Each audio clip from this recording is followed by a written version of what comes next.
সর্বপ্রথম যখন আমরা যমুনায় এসেছি তখন তুমি আগে ছিলে, আমরা পিছে পিছে ছিলাম। এবার গৃহে ফেরার সময় আমরা যাব আগে আগে, তুমি যাবে সবার পিছনে পিছনে।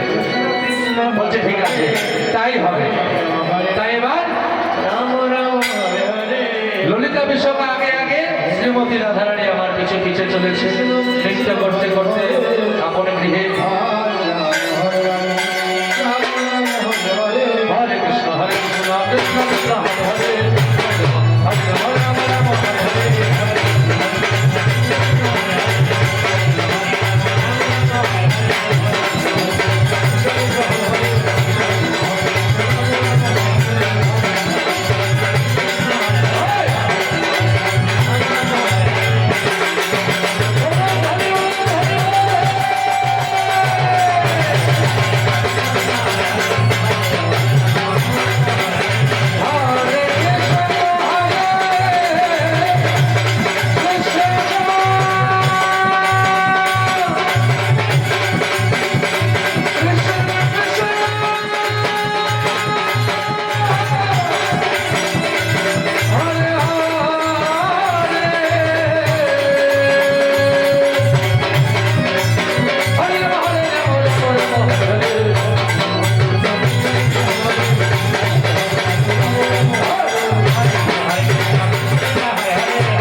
যমুনার পাড়ে লুকিয়ে আছি তোমাকে একা পাবো বলে।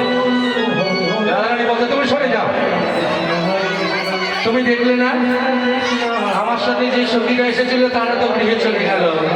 এবার আমি যদি গৃহে না যাই, তুমি তো জানো আমার ননদী কটিলাকে তো তুমি চেনো, সে যদি একবার জানতে পারে আমার কপালে অশেষ দুঃখ আছে গো।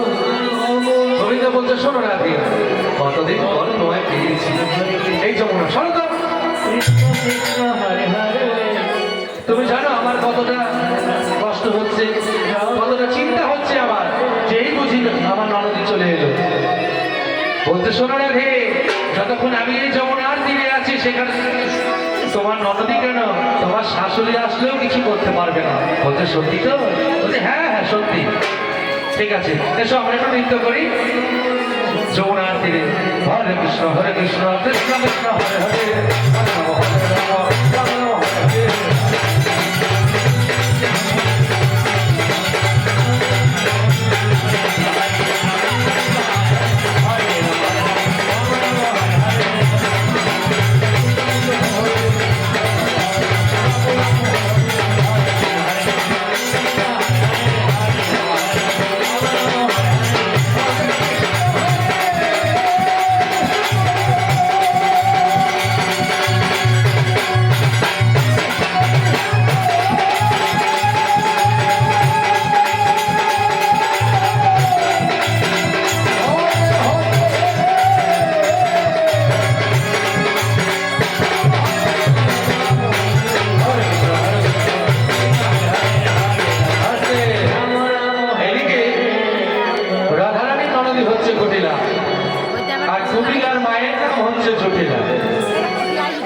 কুটিলা আমার বলছে ওমা